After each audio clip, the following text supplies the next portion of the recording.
Hello and welcome. इस video में हम डिस्कस करेंगे जॉन मिल्टन्स पैराडाइज लॉस्ट और पैराडाइज रिगेन। इसमें डिटेल में डिस्कस करेंगे। John Milton wrote Paradise Lost after going completely blind. It was published in 1667 in 10 books and revised in 1674 in 12 books. Paradise Lost जो है तब लिखी गई जब ये completely blind हो गए थे और 1667 में 10 बुक्स Paradise Lost की पब्लिश हुई। उसके बाद 1674 में 12 बुक्स कंप्लीट जो रिवाइज करके पब्लिश हुई 1674 में। The epic draws from the Bible Genesis, जो epic जो है बाइबल से लिया गया है, जेनेसिस से, but uses classical epic conventions from Homer and Virgil with its a grand style of blank verse। और इसी जो ब्लैंक वर्स है, ब्लैंक वर्स इसी पैराडाइज लॉस्ट में जॉन मिल्टन ने यूज़ किए और होमर और वर्जिल से इंस्पिरेशन लेके ब्लैंक वर्स यूज़ की है इसमें। और अनराइम्ड आयाम्बिक पेंटामीटर है, राइम स्कीम तो नहीं है। आयाम्बिक पेंटामीटर 5 मीटर जो है हैं आयाम्स के, बट इसमें राइम स्कीम नहीं है, ये ब्लैंक वर्स है।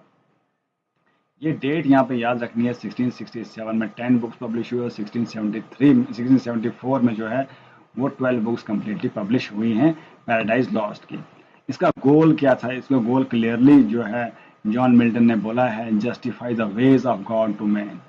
और अब हम जब बात करेंगे ऐसे ऑन मैन जो अलेक्जेंडर पोप ने लिखा है, उधर था to indicate the ways of god to man, और यहाँ पे जो है to justify the ways of god to man, explaining why god allowed the fall of man and Eve and how it fits into divine justice and redemption. तो ये explain करता है कि गॉड ने कैसे अलाउ किया, फॉल ऑफ एडम और ewe कैसे अलाउ किया, और उसके बाद जो डिवाइन जस्टिस है कैसे पूरा जस्टिफाई करता है। यहाँ पे कौन? गॉड यहाँ पे कंप्लीट जस्टिफाई करता है। Widely considered the greatest epic poem in English literature, it influenced generations of writers। और बहुत राइटर्स को इन्फ्लुएंस किया और ये ग्रेटेस्ट एपिक मानी जाती है इंग्लिश लिटरेचर में। अब स्टोरी जो है वो बुक वाइज हम पढ़ेंगे, यहाँ पे फुल स्टोरी शॉर्ट में पढ़ेंगे, वो बुक वाइज पढ़ेंगे। फर्स्ट बुक में क्या बोलता है? The fall of Satan. Satan का फॉल होता है, कैसे फॉल होता है? The poem opens with Milton's invocation of muse. We find Satan जो है and his rebel angels cast down in fiery hell after losing their war against God। और openly first book में हमें दिखता है कि जो जॉन मिल्टन म्यूज से इन्वोक करता है, पहले गॉड से इन्वोक करता है, उनसे मदद मांगता है, उनसे हेल्प मांगता है, प्रे करता है कि मुझे पावर दो so that I can write this beautiful epic. तो और हम देखते हैं वहाँ पे जो हेल में कौन, हेल में जो है आग जल रही होती है और वहाँ पे सैटर्न होता है, और सैटर्न के साथ साथ बाकी रिबेल्स होते हैं, वो सारे सैटर्न के साथ होते हैं हेल में, और उनने वॉर जो है गॉड के अगेंस्ट लूज की है and they have been defeated and they are actually in right now in hell. They awaken on the burning lake, build pandemonium, infernal capital, and hold a council to plan revenge. And they are gathered together, all the rebels with Satan as the head. Lucifer is at the head, and he gathers all the rebels in the hell, and they make a capital in hell, that is in pandemonium. And they conduct a council and try to plan how to take revenge from the God who has thrown them out of the heaven। तो God ने उनको वहां से फेंक दिया और अब वो सोचते हैं कैसे हम जो है बदला लेंगे गॉड से। कहाँ पे डिसाइड करते हैं? पैंडेमोनियम से। और सेकंड जो है सैटर्न का प्लान। सैटर्न का क्या प्लान है? Satan argues that they should corrupt god's new creation man. He volunteers to travel alone through chaos to earth and he sets out on a dark dangerous journey। अब ये क्या करता है? ये Saturn decides to corrupt God's new creation and everyone decided in the hell, all the rebels decided in the hell that they will corrupt the creation of God, the new creation of God is man, and they will corrupt them। और उन्होंने सोचा कि हम वहां से जाएंगे अर्थ पे जाएंगे और अर्थ पे जो है वहां पे मतलब जाके वहां पे उसको करप्ट करेंगे, उस हेवन में जाके, और उनको जो है मतलब इंसान को नुकसान पहुंचाएंगे। तो हेवन एंड गॉड्स प्लान, तो बाद में बुक 3 में हेवन और गॉड की प्लान।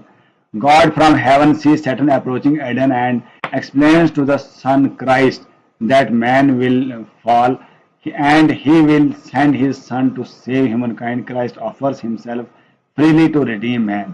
और यहाँ पे क्या होता है बुक 3 में? हेवन में बात चल रही होती है गॉड और क्राइस्ट के बारे में, गॉड और क्राइस्ट के बीच में बात चल रही होती है कि सैटर्न जो है अप्रोच होता है एडन में। एडन में जो है अप्रोच होता है, उसी मतलब जहाँ पे वो एडम एंड ईव था वहां पे अप्रोच होता है, वहां पे ह्यूमन काइंड को करप्ट करने के लिए। तो क्राइस्ट को बोलता है गॉड कि आपको मैं जो मैन जो है, मैन को नीचे फेंकूंगा अर्थ पे और आपको बाद में भेजूंगा, उनको रिडीम करना है, ह्यूमन काइंड को बचाने के लिए मैं आपको भेजूंगा। और क्राइस्ट मान लेता है कि हाँ मैं जाऊंगा, मैं रिडीम करूंगा मैन को, मैं उनको वापस लाऊंगा, मैं उनको समझाऊंगा। तो यहाँ फॉल ऑफ मैन की बात हो रही है, और जो कैसे सैटर्न जाता है उस एडम में और कैसे उसको करप्ट करता है एडम को, और एडम को करप्ट करके जो है ईव को भी करप्ट करता है, उनको हेवन से जो है नीचे आना पड़ता है अर्थ पे। बुक 4 में जो है सैटर्न एंटर्स पैराडाइज। बुक 4 में जो है सैटर्न, ये क्वेश्चन पूछ सकते हैं, सैटर्न जो है कौन से बुक में पैराडाइज में एंटर होता है। बुक 4 पैराडाइज लॉस्ट में वो पैराडाइज में एंटर होता है, और arrives at Eden and first sees Adam and Eve. He envies their innocence. Angels catch Satan in a garden, but he evades them. तो वहां पे एंजल्स उसको पकड़ लेते हैं सैटर्न को गार्डन में, मगर एंजल जो है एंजल से बच के वो निकल जाता है वहां से एडन में पहुंचता है, और क्या किसको देखता है, एडम और ईव को देखता है, उन पे जलता है, उनके इनोसेंस पे जलता है, और वहां पे जो है क्या करता है, उनको करप्ट करने की कोशिश करता है। तो बुक 5 में जो है वो रेफल जो है उनको वार्निंग देता है, किसको, God sends the archangel Raphael to Eden. Archangel को गॉड भेजता है, कहाँ पे, एडन में भेजता है। रेफल वार्निंग कर देता है एडम को, बोलता है कि ये जो है सैटर्न एक रिबेल है, इसका मत मानना। अबाउट सैटर्न रिबेल, उन्होंने हेवन में रिबेल किया है और सैटर्न का मत मानना। और लूसीफर का भी बोला कि and how Satan Lucifer became prideful and declared war, और कैसे वो वार की वार चल रही है गॉड के साथ। ये रेफल वार्निंग देता है किसको, ये वार्निंग देता है वो किसको, उसे मतलब एडम को, और उधर उसको मतलब उनको भी बोलता है, सैटर्न को भी बोलता है, खास करके एडम को ये वार्निंग देता है, कौन, रेफल। और उसके बाद बुक 7-6 में जो है वार चलती है हेवन में। Raphael describes the war in heaven in detail. Royal angels led by Michael and Gabriel battle rebel angels. वहां पे जो रेफल है वो डिस्क्राइब करता है वार हेवन में चल रही है। लॉयल एंजल्स होते हैं, माइकल होता है, गैब्रियल, वो सब बैटल कर रहे हैं वहां पे, रिबेल कर रहे हैं।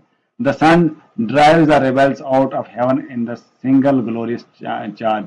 और सन जो है उसको रिबेल को उनको फेंकता है नीचे, रिबेल्स को वहां से वहां फेंकता है।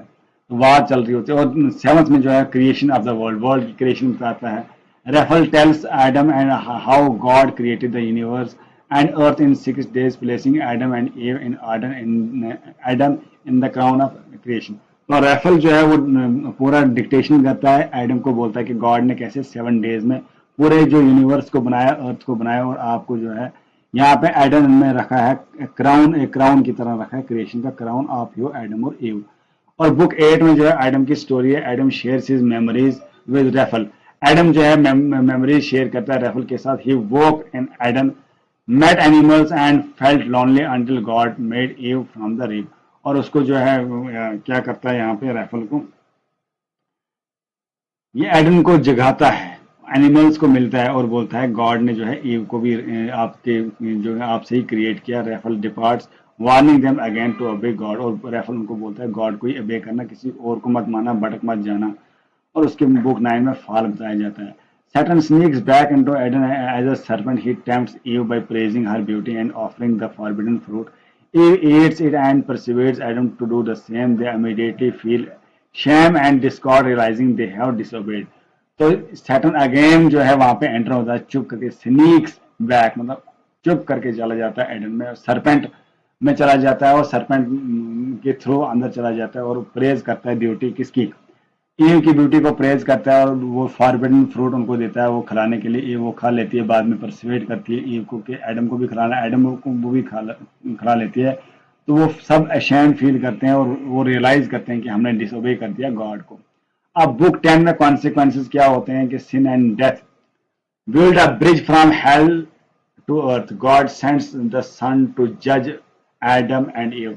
God जो है उनको भेजता है सन को जज, आदम और ईव को जज करने के लिए। दे ब्लेम ईच अदर, वो दोनों कोई किसी को ब्लेम करते हैं। God curses the serpent, tells Eve she will suffer in child birth and Adam he will toil for food. तो अब गॉड जो है दोनों को कर्स करता है, एडम को और ईव को भी। ईव को बोलता है तू हमेशा सफर करेगी चाइल्ड बर्थ से। चाइल्ड बर्थ जो है सबसे पेनफुल एक्सपीरियंस होता है।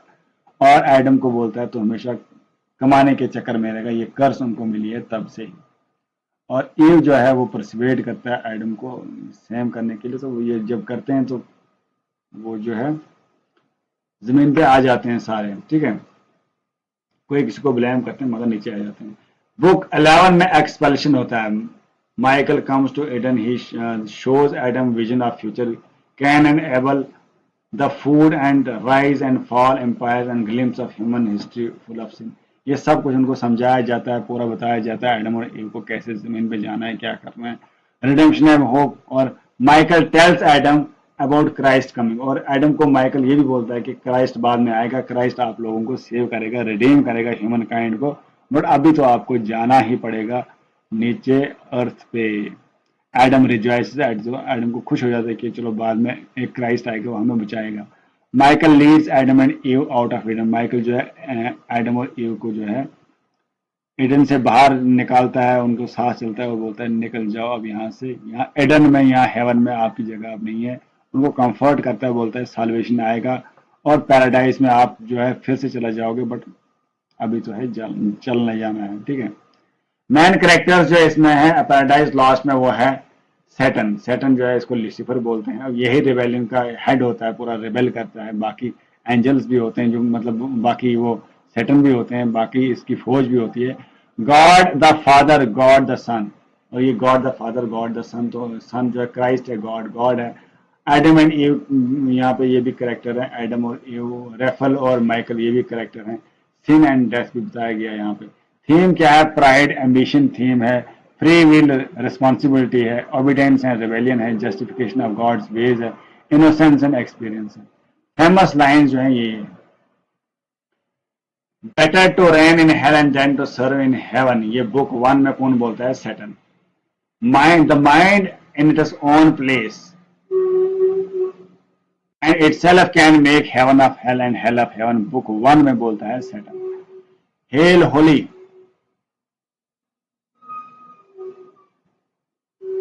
Hello Holi light of spring of haven for first born, ये मिल्टन इन्वोकेशन में दिया है। Of man first disobedience and fruit of forbidden tree, ये बहुत इंपॉर्टेंट है, ओपनिंग लाइन है इसकी, ये याद रखिए। इसकी सिग्निफिकेंस क्या है, ये भाई क्लासिकल एपिक है, क्रिश्चियन थियोलॉजी है, सैटर्न की कॉम्प्लेक्सिटी बताती है, और सैटर्न जो है हीरो बताया जाता है बाद में। विलियम ब्लेक बोलता है कि सैटर्न यहाँ पे हीरो था, ठीक है। फिलोसफिकल क्वेश्चंस रेज करती है, फ्री विल, जस्टिस, रिडम्पशन, ये सब इसमें। और लेमरटाइन जो है वो बाद में होता है, लेमरटाइन एक राइटर है, वो paradise lost is a dream of a Puritan fallen asleep on the Bible, ये लेमरटाइन की डेफिनेशन है, ये याद रखनी है। Paradise lost is a dream of a Puritan fallen asleep on the Bible, एक प्यूरिटन की ड्रीम है जो बाइबल पे सो गई, क्योंकि बाइबलिकल स्टोरी है पूरी ये पैराडाइज लॉस्ट। उसके बाद पैराडाइज रीगेन्ड, ये 1671 में जो है पब्लिश हुई, 4 साल के बाद 1667 में पब्लिश हुई, first paradise lost first 10 books. तो उसके बाद 1671 में जो है ये 1667 में पैराडाइज लॉस्ट और 1671 में पैराडाइज रीगेन्ड, ये सिक्वल है, उसके बाद ही लिखा गया है पैराडाइज रीगेन्ड। शॉर्ट है बहुत, इसकी 4 बुक्स में है, 12 बुक्स की नहीं है। पैराडाइज लॉस्ट 12 बुक्स की है और पैराडाइज रीगेन जो है 4 बुक्स की है, ये भी ब्लैंक वर्स में लिखी गई है, आयम्बिक पेंटामीटर, जैसे कि पैराडाइज लॉस्ट है। ये फॉलन ऑफ मैन की बात करता है, क्राइस्ट कैसे रेजिस्ट करता है, कैसे वो रीगेन आते हैं, मतलब क्राइस्ट कैसे इनको बचाता है, ह्यूमन काइंड को, कैसे वो जन्नत उनको मिलती है, हेवन मिलता है। Paradise regain was better than, वो मिल्टन बोलता है कि पैराडाइज रीगेन जो है ये बेटर पोएम है, बट उतनी फेमस नहीं होती है। इसकी बुक्स जो है क्या है, बुक वाइज पढ़ेंगे। The beginning of Christ temptation, पहला जो क्राइस्ट का temptation, the book opens with Jesus baptism by John the Baptist, Jesus को जॉन द बैप्टिस्ट बैप्टाइज करता है, उसको नाम दे देता है, and which he is led into wildness by the spirit, वो वाइल्ड में चला जाता है स्पिरिट के साथ। Satan sees this and becomes anxious if Christ resists him, mankind may be saved. तो सैटन जो है उसको रेजिस्ट करता है, बोलता है उधर मत जा, उसको बड़ा कोशिश करता है कि सोचता है अगर क्राइस्ट वहां पे चला गया ह्यूमन काइंड पे तो वो जो है इंसान को सेव कर लेगा, उनको बचा लेगा, उनको जन्नत की तरफ ले जाएगा। Satan appears disguised and begins planning how to tempt, और वो टेम्प्ट करना चाहता है किसको, सैटन। वो इसी क्राइस्ट को टेम्प्ट करना चाहता है, बड़ी कोशिश करता है कि सैटन जो है वो अपना प्लान कैंसिल करे, वो ह्यूमन काइंड को जो है उसको ना बचाए, उसको दोबारा ना लाए। That night Jesus begins fasting for 40 days prepare, और 40 दिन की फास्टिंग करता है जेसस क्राइस्ट, और प्रिपेयर करता है स्पिरिचुअली अपने आप को किसके लिए, ह्यूमन काइंड को सेव करने के लिए, बुक 1 में। और बुक 2 में जो है Satan first temptation hunger, Satan tempts Jesus with bread hoping hunger will weaken his spirit. Bread से जो है उसको क्या करता है, टेम्प्ट करता है, सोचता है कि ये भूख से जो है ये चुप रहेगा, ये नहीं जाएगा। Jesus replies that man does not live by bread alone, quoting scripture। और यहाँ पे जेसस क्राइस्ट को स्क्रिप्चर कोट करता है, बोलता है कि सिर्फ ब्रेड के दम पे हम जीते नहीं है, हम ऐसे भी जी लेते हैं, सैटन की मतलब उस चाल से हम नहीं मतलब रुकेंगे, हम जो है अपना मकसद पूरा करके ही रहेंगे, सैटन ये बोलता है Jesus. Satan then tries to confuse Jesus with philosophical argument about virtue, fame and worldly knowledge, and Jesus calmly rejects them all। और सैटन बड़ी कोशिश करता है उसको मतलब लालच देने के लिए, वर्ल्डली नॉलेज देने के लिए, फूड देने के लिए, बड़ा फैम देने के लिए, बट जो जेजस है वो रिजेक्ट करता है all these pleasures, all these जो भी लालच में दिया जाता है। Angels observe from afar admiring his strength, angels जो है उसकी स्ट्रेंथ को जो है एडमायर करते हैं जेसस क्राइस्ट की। सैटन सेकंड टेम्पटेशन बुक 3 में देता है, Satan tempts Jesus with worldly glory offering him the kingdom of the world. और सैटन इसको वर्ल्डली प्लेजर देता है, बोलता है किंगडम दूंगा, राजा बनाऊंगा, बट जो है जेसस क्राइस्ट नहीं मानता, he takes Jesus to Rome and Athens promising political and military power. Jesus answers that true greatness lies in earthly power but in obedience of God। तो जेसस क्राइस्ट बोलता है कि true obedience हमें obedience मिले, true जो है pleasure हमें, true success जो है ओबीडियंस ऑफ गॉड में मिलेगा, अर्थली पावर में मिलेगा, ट्रू ग्रेटनेस गॉड में मिलेगा। ये किंग बनना, रोम और एथेंस को प्रॉमिस करना, ये अच्छी बात नहीं है, और यहाँ मैं जाऊंगा नहीं। अब सैटन क्या करता है, सैटन फिर टेम्पटेशन करता है। Satan now takes Jesus to high mountain and finally temple of Jerusalem. Satan उसको जेसस क्राइस्ट को टेम्पल ऑफ जेरूसलम लेता है और वहां पे टेम्प्ट करता है, उसको नीचे गिराता है, उसको बोलता है God will send angels to catch him, और गॉड एंजल्स को भेजेगा तेरे को बचाने के लिए, उसको फेंक देता है। और Jesus refuse again choosing faith over spectacle, Jesus फिर भी फेथ को ही चूज करता है, स्पेक्टिकल को चूज नहीं करता, बल्कि ड्रीम को चूज नहीं करता, फेथ को ही चूज करता है। Satan falls in defeat and angel descend to serve comfort and comfort Jesus. और सैटन जो है वो क्या करता है, नीचे गिर जाता है और कंफर्ट देता है, मतलब डिफीट हार जाता है सैटन, और एंजल्स जो है जेसस को कंफर्ट देता है।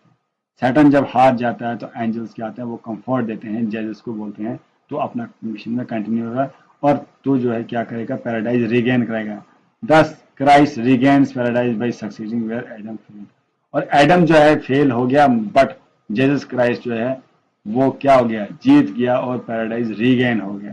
ठीक है, मतलब रीगेन कैसे हुआ कि जेसस क्राइस्ट ने अपना मतलब सरेंडर नहीं किया जैसे एडम ने किया था, ईव ने किया था पहले, फिर एडम ने किया था। इसमें जेसस है, जेसस को सन ऑफ गॉड वे मानते हैं, सैटन है, गॉड द फादर है, एंजल्स हैं। थीम क्या है, spiritual strength, obedience and temptation, Christ as the new Adam, the value of humility, victory through faith. Important quotation क्या है, whoever overcomes by force hath overcome but half his foe। Tempt not the Lord thy God, tempt not the Lord thy God। ये alliteration use हुआ जैसे Lord thy God, इसको बोलते हैं consonants, consonant sound repeat होती है, Lord thy God। और all things are best, all things are best fulfilled in their due time। A key theme patience and divine। ये कुछ इंपॉर्टेंट लाइन्स हैं। और सैमसन एगोनिस्ट जो है 1671 में पब्लिश की, ये क्लोजर ड्रामा है, ऑटोबायोग्राफिकल एलिमेंट्स हैं इसमें। इसमें डेलिया होता है, एगोनिस्ट होता है, डेलिया बेट्रे करता है एगोनिस्ट को, और वॉरियर होता है इसराइल का वो ये पूरा इसमें कहानी है, पूरी लंबी कहानी है, तो ये आप खुद से भी पढ़ सकते हो। मिलते हैं नेक्स्ट वीडियो में, तब तक के लिए बाय। इस वीडियो में इतना ही।